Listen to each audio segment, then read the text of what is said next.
presenta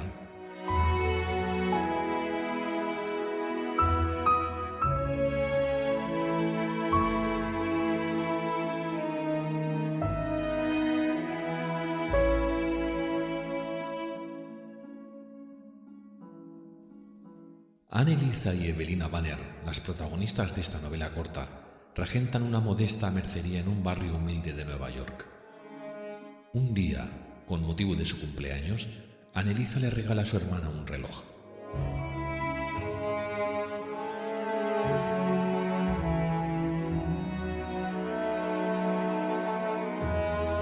Este objeto será el causante de que los cimientos sobre los que se asientan sus vidas empiecen a tambalearse.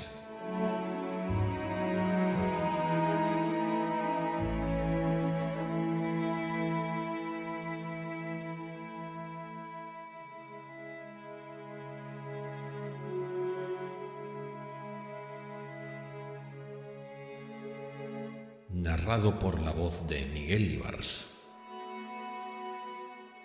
Capítulo 12.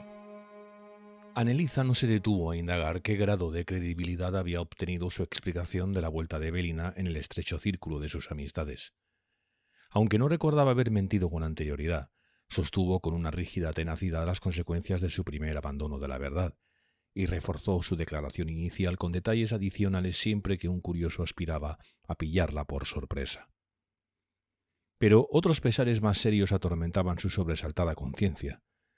Por primera vez en la vida atisbaba la horrible cuestión de la inutilidad de los sacrificios personales. Hasta entonces ni se le había pasado por las mientes poner en duda los principios heredados que habían regido su vida. Pensar en el beneficio de los demás antes que en el suyo propio le había parecido natural y necesario, porque había asumido que eso implicaba la consecución de ese beneficio.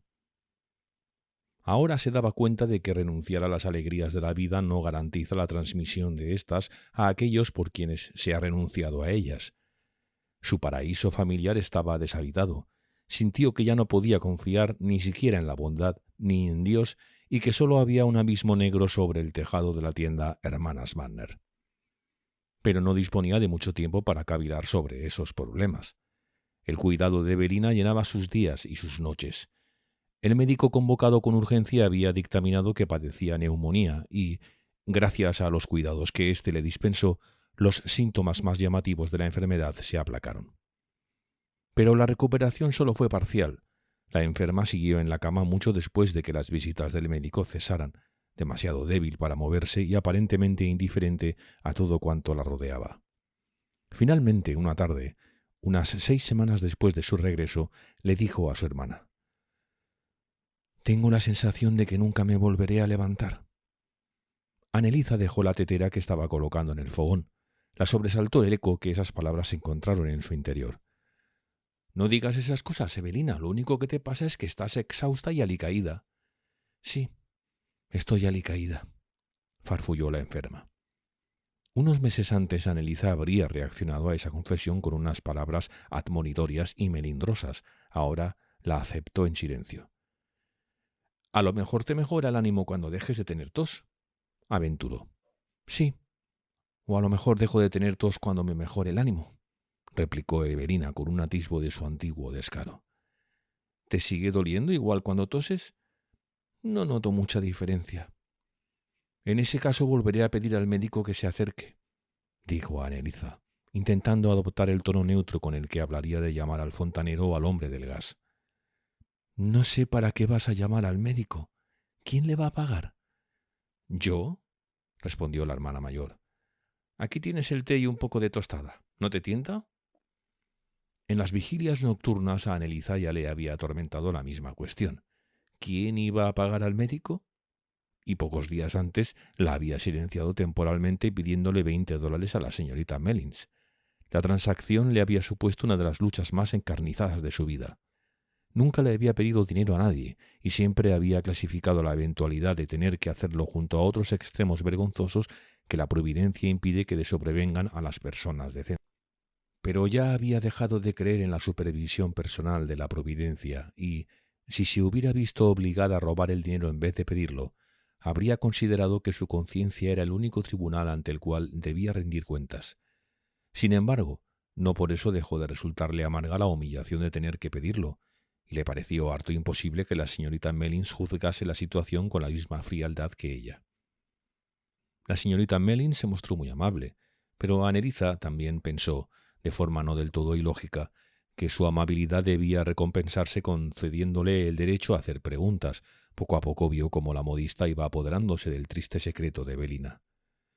Cuando llegó el médico, lo dejó solo con la enferma y se puso a trabajar en la tienda para poder verlo a solas cuando saliera. Quiso serenarse y empezó a ordenar una bandeja de botones. Cuando él apareció, ella estaba musitando. 24 de Carey, 25 de nácar. Enseguida advirtió que traía un semblante grave. El doctor se sentó en una silla al lado del mostrador. A ella se le pasaron muchas ideas por la mente antes de que él dijera: «Señorita Banner, lo mejor que puede hacer es permitirme que asigne una cama para su hermana en Saint Luke». «¿En el hospital?» «No me dirá que tiene usted prejuicios al respecto, ¿verdad?», empleó el tono con el que se convence a un niño mimado. «Sé que usted se desvive, pero la señora Rami estaría mucho mejor atendida allí que aquí. Usted no dispone de tiempo para cuidarla y para ocuparse al mismo tiempo del negocio. Entiéndame, no le costará nada». Anneliese no respondió. «Entonces, ¿cree que mi hermana va a estar enferma durante mucho tiempo?», preguntó. «Pues sí, es muy posible». «¿Está muy enferma?». «Sí, está muy enferma». El semblante del médico mostró aún mayor gravedad. El hombre parecía no tener ninguna prisa. Anneliese siguió separando los botones de nácar y los de Carey. De pronto levantó la mirada y clavó los ojos en él. «¿Se va a morir?». El médico le cogió la mano con afecto. «Eso nunca se puede decir, señorita Banner. La ciencia humana obra maravillas, y en el hospital la señora Rami tendría muchas posibilidades». «¿Qué le pasa? ¿De qué se está muriendo?». Él titubeó al intentar sustituir el término científico que le afloró a los labios por una expresión corriente. «Quiero saberlo», insistió ella. «Desde luego, me hago cargo. Veamos, su hermana ha atravesado una época difícil y presenta varias complicaciones que han desembocado en una tisis galopante. En el hospital se va a quedar aquí», musitó ella. Después de que el médico se marchase, siguió ordenando los botones durante un rato. Luego dejó la bandeja en su sitio, en un estante detrás del mostrador, y volvió a la trastienda. Encontró a Evelina recostada en las almohadas, con un rubor de agitación en las mejillas. Anneliese le colocó el chal que se le había caído de los hombros. «¿Cuánto has tardado? ¿Qué ha dicho?». «Oh, se ha ido hace mucho. Solo se ha detenido a darme una receta. Estaba ordenando la bandeja de botones. La chica de la señorita Mellins los ha mezclado todos». Notó que Evelina la miraba fijamente.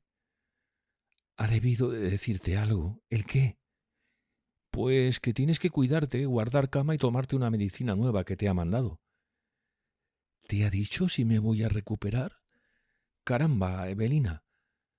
«Es inútil, Anneliese, no puedes engañarme». «Acabo de levantarme para mirarme al espejo. En el hospital vi a muchas personas con este mismo aspecto. No se recuperaron y yo tampoco lo voy a hacer». Echó la cabeza hacia atrás. «No tiene gran importancia. Ya estoy cansada. Solo hay una cosa, Anneliese». La hermana mayor se acercó al lecho. «Hay una cosa que no te he contado. No quería decírtelo todavía porque temía que te disgustase. Pero si, según él, voy a morir, debes saberlo». Hizo una pausa para toser. A Anneliese le pareció que cada tos marcaba un minuto de las horas que le quedaban. «No digas nada ahora, ¿estás cansada?». «Seguramente mañana lo estaré más. Y quiero que lo sepas. Acércate más. Ahí». Anneliese la obedeció en silencio mientras le acariciaba la mano consumida. «Me he convertido al catolicismo». «Evelina. Oh, Evelina Banner, católica. ¿Tú? Ay, Evelina, ¿te obligó él?». Ella negó con la cabeza. «Creo que él más bien no profesaba ninguna religión. Nunca hablaba de ese tema. Pero resulta que la señora Hochmuller era católica. Y cuando enfermé pidió al médico que me mandara a un hospital de esa confesión. Las monjas fueron muy buenas conmigo y el cura venía a hablarme. Lo que me decía me ayudó a no volverme loca. Me pareció que me lo ponía todo más fácil. Hermana, pero ¿cómo has podido? Se lamentó Anneliese.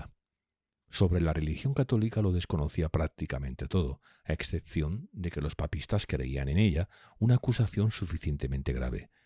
Su rebelión espiritual no la había liberado de la parte formal de sus creencias religiosas y siempre había juzgado la apostasía como uno de los pecados que los puros de espíritu debían mantener alejados de los pensamientos.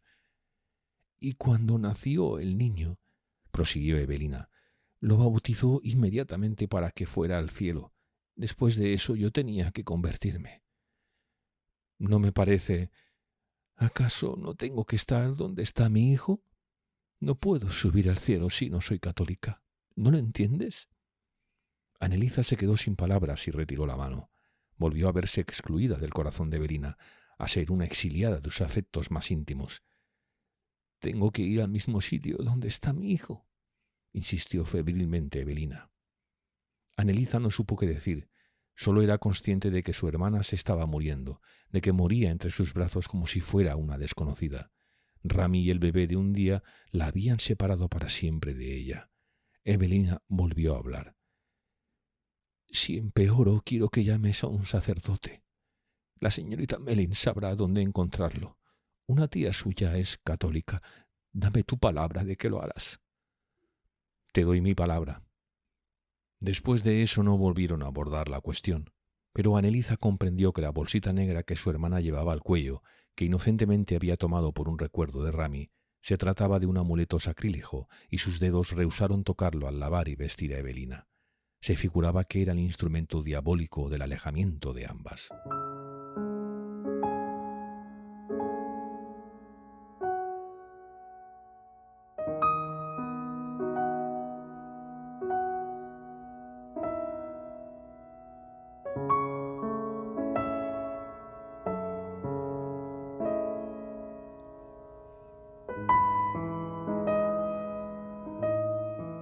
Capítulo 13 y último. Al fin había llegado de veras la primavera. Habían brotado las hojas en el adelanto que Evelina veía desde la cama. Unas nubecillas flotaban en el cielo y de vez en cuando el grito de un vendedor de flores llegaba desde la calle. Un día se produjeron unos tímidos golpes en la puerta de la trastienda y apareció Johnny Hawkins con 2 junquillos amarillos en la mano. Se estaba volviendo más alto y más corpulento, y su rostro redondo y pecoso se estaba convirtiendo en una copia más pequeña del de su padre. Se acercó a Evelina y le tendió las flores. «Se han caído de un carro y el hombre ha dicho que me las podía quedar, pero son para usted», anunció. Anneliese se levantó de la silla frente a la máquina de coser e intentó cogérselas. «No, para usted no, para ella», objetó él enérgicamente. Evelina tendió la mano. Una vez se hubo marchado Johnny, se tumbó y las miró sin decir palabra. Anneliese, que había vuelto a colocarse delante de la máquina, acercó la cabeza a la costura que estaba haciendo. El repiqueteo de la máquina le recordó el tic-tac del reloj de Rami y le pareció que la vida había retrocedido y que Evelina, radiante e insensata, acababa de entrar en la habitación con las flores en la mano. Cuando al fin se atrevió a levantar la mirada, vio que su hermana tenía la cabeza apoyada en la almohada y que dormía tranquila. Su mano relajada seguía sosteniendo los junquillos, pero resultaba evidente que no le habían traído recuerdo alguno. Se había quedado dormida inmediatamente después de que Johnny se los diera. Ese descubrimiento hizo que Anneliese se diera cuenta sobresaltada de que el pasado de su hermana debía de ser un compendio de destrucciones. «Aunque no creo que yo hubiera podido olvidar ese día», se dijo. Sin embargo, se alegraba de que Evelina sí hubiese olvidado. La enfermedad de Evelina siguió los cauces habituales. Ora la arrastraba con una breve ola de euforia, ora la sumía en nuevos abismos de debilidad. Poco se podía hacer. El médico empezó a aparecer a intervalos cada vez más espaciados. Cuando se marchaba, siempre repetía su primera y amistosa sugerencia de ingresarla en el hospital, pero Anneliese siempre respondía: «Creo que podemos apañarnos». Para ella, las horas transcurrían con la inusitada velocidad que les brinda una gran dicha o una gran angustia. Llevaba a cabo las actividades cotidianas con una precisión firme y risueña, aunque apenas era consciente de lo que hacía, y, Cuando la llegada de la noche le permitía abandonar la tienda y proseguir con la labor junto a la cama de Evelina, la misma sensación de irrealidad se apoderaba de ella y seguía teniendo la impresión de que realizaba una tarea cuya razón de ser había dejado de recordar. En una ocasión, al encontrarse mejor, Evelina quiso fabricar unas flores artificiales y Anneliesa, engañada por ese interés incipiente, sacó los ajados fardos de pétalos y tallos, los pequeños instrumentos y los carretes de alambre. No obstante, al cabo de unos minutos, Evelina soltó la labor y dijo: «Voy a esperar a mañana». No volvió a mencionar la confección de flores, pero un día, cuando vio que a Anneliesa le costaba adornar un sombrero primaveral para la señorita Hawkins, le pidió con impaciencia que se lo acercara. En un santiamén reforzó el lazo exangüe y dio al ala la inclinación necesaria. Aquellos fueron destellos infrecuentes, eran más habituales los días de callado desfallecimiento, en los que se quedaba mirando por la ventana en silencio durante horas, y sólo la alteraba esa tos fuerte e incesante cuyo sonido asociaba a Anneliesa con el de unos clavos hundiéndose en un ataúd. Finalmente, una mañana, Anneliesa se levantó del colchón extendido a los pies de la cama, llamó apresuradamente a la señorita Mellins y corrió bajo un amanecer brumoso para buscar al médico. Volvió acompañada de éste, que hizo todo lo que pudo por brindar un alivio momentáneo a Evelina y después se marchó, tras haber prometido que volvería a pasar antes del anochecer. La señorita Mellins, con la cabeza aún repleta de papillotes, desapareció tras él. Cuando las hermanas se quedaron solas, Evelina rogó a Anneliesa que se acercara. «Me lo habías prometido», musitó, agarrándole el brazo, y Anneliesa supo a qué se refería. Todavía no se había atrevido a contarle a la señorita Mellins el cambio de religión de Evelina, pues se le había antojado más difícil que pedirle dinero, pero ahora había que hacerlo. Subió a toda prisa las escaleras siguiendo los pasos de la modista y la detuvo en el rellano. «Señorita Mellins, ¿podría usted indicarme cómo llamar a un cura? ¿A un cura católico?» «¿A un cura, señorita Banner?» «Sí. Mi hermana se ha convertido al catolicismo mientras estaba fuera. Han sido buenos con ella cuando estaba enferma y ahora quiere ver a un cura». Le sostuvo la mirada sin ningún titubeo. «La señora Dugan, mi tía, lo sabrá. En cuanto me quite los papillotes voy corriendo a su casa», prometió la modista. Anneliesa se lo agradeció. Al cabo de un par de horas apareció el sacerdote. Ella, que estaba esperando, lo vio bajar los escalones que llevaban a la puerta de la tienda y se acercó a recibirlo. El gesto del religioso era afable, pero su peculiar atuendo, su rostro pálido con un mentón azulado y una sonrisa enigmática le inspiraron rechazo. Anneliesa se quedó en la tienda. La chica de la señorita Mellins había vuelto a mezclar los botones y se dispuso a clasificarlos. El cura pasó largo rato con Evelina. Cuando volvió a pasear su sonrisa enigmática junto al mostrador y Anneliesa regresó junto a Evelina, ésta lucía una sonrisa que participaba del mismo misterio, pero no le desveló el secreto. Después de aquello, Anneliesa tuvo la sensación de que la tienda y la trastienda habían dejado de ser suyas. Parecía que su presencia en ellas era una concesión, como si el poder invisible que rodeaba a Evelina, a pesar de la ausencia de su ministro, la tolerara con indulgencia. El cura pasaba casi a diario, y finalmente llegó un día en que fue llamado para administrar un rito cuyo significado sacramental Anneliesa solo atisbó. Lo único que sabía era que Evelina se alejaba cada vez más bajo esa guía desconocida, que la separaba más de ella que los lugares oscuros de la muerte. Cuando el sacerdote llegó sosteniendo un objeto tapado en las manos, ella se marchó sigilosamente a la tienda y cerró la puerta de la trastienda para dejarlo a solas con su hermana.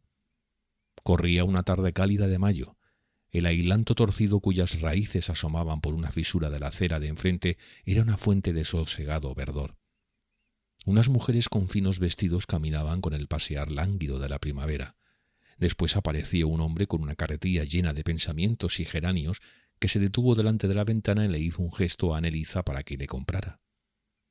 Transcurrió una hora antes de que la puerta de la trastienda se abriera y apareciera otra vez el cura llevando ese objeto misterioso y tapado. Ella se puso en pie y dio un paso atrás cuando él se cruzó en su camino. No cabía duda de que él había percibido su antipatía, pues hasta aquel momento solo había inclinado la cabeza al entrar y al salir, pero aquel día se detuvo y la miró compasivamente. «He dejado a su hermana en un estado de ánimo muy hermoso», anunció quedamente con una voz que parecía femenina. goza de un gran consuelo espiritual. Ella no respondió. Él le hizo una reverencia y se marchó. Anneliza regresó rauda al lecho de su hermana y se arrodilló junto a él. Evelina tenía los ojos muy abiertos y muy brillantes. Los posó sobre Anneliza con una mirada de iluminación interior. «Voy a ver a mi hijo», afirmó. Cerró los párpados y se quedó dormida. El médico volvió al caer la noche y le administró unos últimos lenitivos. Una vez se hubo marchado, Anneliza se negó a que la señorita Mellins o la señorita Hawkins la acompañaran en la vigilia y se sentó a velar sola a su hermana. Fue una noche muy apacible. Evelina no habló ni abrió los ojos. En el momento de quietud antes del amanecer, Anneliza advirtió que la mano inquieta que estaba encima de la colcha había dejado de temblar.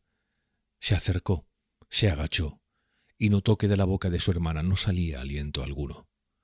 El funeral se celebró 3 días después. Evelina fue enterrada en el cementerio del Calvario. El sacerdote se ocupó de todo lo necesario mientras Anneliza, como espectadora pasiva, contemplaba con una indiferencia glacial esa última negación de su pasado. Una semana después se encontraba, con el sombrero y el mantón, delante de la puerta de la tiendecita. El aspecto de ésta había cambiado completamente. El mostrador y las estanterías estaban vacíos. El escaparate no exhibía la acostumbrada miscelánea de flores artificiales, papel de escritorio, hormas de alambre para sombreros y adornos lacios que acababan de venir del tinte. Del cristal de la puerta colgaba un letrero que rezaba: «Se alquila esta tienda». Anneliza apartó la vista de ese letrero al salir y cerró la puerta a su paso. El funeral de Evelina había resultado muy caro y ella, tras haber vendido todas las existencias y los pocos muebles que le quedaban, salía de la tienda por última vez. No había podido comprar ropa de luto, pero la señorita Mellins le había cosido unos crespones al sombrero y al mantón viejos y negros. Como no tenía guantes, metió las manos desnudas debajo de los pliegues del mantón. La mañana era hermosa. Se había apoderado del ambiente una cálida luz que había obligado a abrir todas las ventanas de la calle y que había sacado a los alféizares todas las plantas enfermizas cuidadas en el interior durante el invierno. Anneliza iba a poner rumbo al oeste, hacia Broadway, pero en la esquina se detuvo. Se dio la vuelta y miró aquel tramo familiar de la calle. Su mirada se posó un instante en el desvaído letrero que rezaba «Hermanas Banner», encima del escaparate vacío de la tienda. De ahí pasó al exuberante follaje de la plaza, sobre el cual se alzaba la torre de la iglesia con el reloj en que las hermanas habían consultado la hora antes de que Anneliza comprara el reloj de níquel. Lo contempló como si fuera el escenario de una vida desconocida de la que le habían llegado vagas noticias. Por sí misma solo sentía la compasión lejana que las personas ocupadas dedican a las desgracias de las que se enteran de oídas. Se encaminó a Broadway y llegó a la oficina inmobiliaria a la que había confiado el subarriendo de la tienda. Le dejó la llave a uno de los empleados, que la cogió como si solo fuera una entre mil, y que comentó que, viendo el tiempo que hacía, parecía que la primavera ya iba a llegar de veras. Después ella se marchó y empezó a avanzar por la gran avenida, cuyas bulliciosas actividades comenzaban a despertar. Se puso a caminar con mayor lentitud, a estudiar los escaparates por los que pasaba, pero no con la mirada ociosa del deleite. La vigilante intensidad de sus ojos no se detenía en nada que no fuese el objeto de su búsqueda. Por fin dejó de andar delante de un pequeño escaparate encajonado entre 2 edificios mastodónticos, en el que se veían, detrás de una luna brillante adornada con muselina, una variada colección de almohadones de sillón, mantelitos, limpiaplumas, almanaques pintados y otros ejemplos de la laboriosidad femenina. En una esquina del escaparate había leído, en un papel pegado a la parte interior del cristal: «Se busca dependienta». Tras escudriñar los primorosos objetos expuestos debajo del aviso, se recolocó el mantón de un tirón, enderezó la espalda y entró. Detrás de un mostrador atestado de alfileteros, estuches para relojes de bolsillo y otras fruslerías hechas de encaje, había una joven regordeta de cabello lacio que cosía unos lazos a una cesta para retazos. La tiendecita tenía aproximadamente el mismo tamaño que el de aquella cuya puerta Anneliza acababa de cerrar, y todo en ella parecía tan nuevo, alegre y próspero como Evelina y ella habían soñado que Hermanas Banner llegaría a ser. El ambiente cordial de aquel lugar la animó a armarse de valor para hablar. «¿Una dependienta? Sí, buscamos una. ¿Nos puede recomendar a alguien?» preguntó la joven en un tono no exento de cordialidad. Anneliese dudó. Perpleja por la pregunta inesperada, la otra mujer, ladeando la cabeza para estudiar el efecto del lazo que acababa de coser a la cesta, prosiguió. No podemos permitirnos más de $30 al mes, pero el trabajo no es pesado. La persona tendría que coser algunos adornos de vez en cuando. Queremos una muchacha avispada, elegante y de modales corteses. ¿Ya me entiende usted? En todo caso, no mayor de 30 años y guapa. ¿Me anota el nombre? Anneliese la miró atónita. Abrió la boca para explicarse, pero entonces, sin decir nada, se dio la vuelta y se dirigió a la puerta cuyo cristal cubría una cortina limpísima. «Oiga, ¿no va a dejarme la dirección?», exclamó la joven. Anneliese salió a la calle bulliciosa. En la gran ciudad, bajo el bello cielo primaveral, parecían palpitar los temblores de un sinfín de comienzos. Ella siguió caminando, buscando otra tienda en cuyo escaparate hubiera un aviso.